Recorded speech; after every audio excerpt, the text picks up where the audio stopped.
না আমি কাছে মিঠেকে বিয়ে করতে পারবো। কেন? হ্যাঁ, কানা নয়, পোকা ধরে নয়, এত অল্প বয়সে কত মিষ্টি একটা আম। তোদের বিয়ে হলে কত সুন্দর একটা ইউনিক আচার হবে বলতো। কি আচার? আরে আমরা হিমসাগর, এত ভালো একটা আমের প্রজাতি হয়ে শেষে বংশ পরম্পরায় সবাই আচার হয়েছে বলে আমাকেও কি আচার হতে হবে নাকি? তো তুমি কি হতে চাও? আমি ম্যাঙ্গো জুস হতে চাই। আমার একটা হিমসাগর বন্ধু ঢাকায় গিয়ে অশ্বিনা আমকে বিয়ে করতেছে। এখন টিভিতে না ওদের ম্যাঙ্গো জুসের বিজ্ঞাপন দেখায়, ঠিক আছে? আর তোর এখানে জুস পার্টনারটা কে শুনি? ওই আম্রপালি? হ্যাঁ, আমি আম্রপালিকে ভালোবাসি। ওকে ছাড়া আমি আর কাউকে বিয়ে করবো না। সাকাম, যত বড় কথা নয় তত বেশি আটা। ওই অপরবাড়ি তো 10 এর নিলামের হাইব্রিড, একটা বিশ্ব প্রজাতি, ওর কোনো খাঁটি ব্রেন আছে?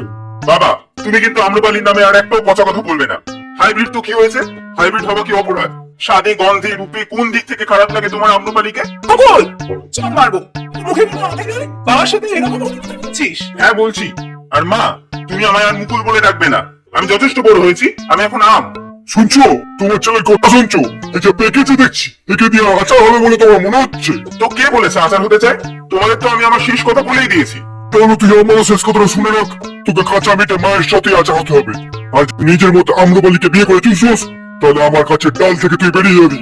আমি তোকে তার জান করলাম।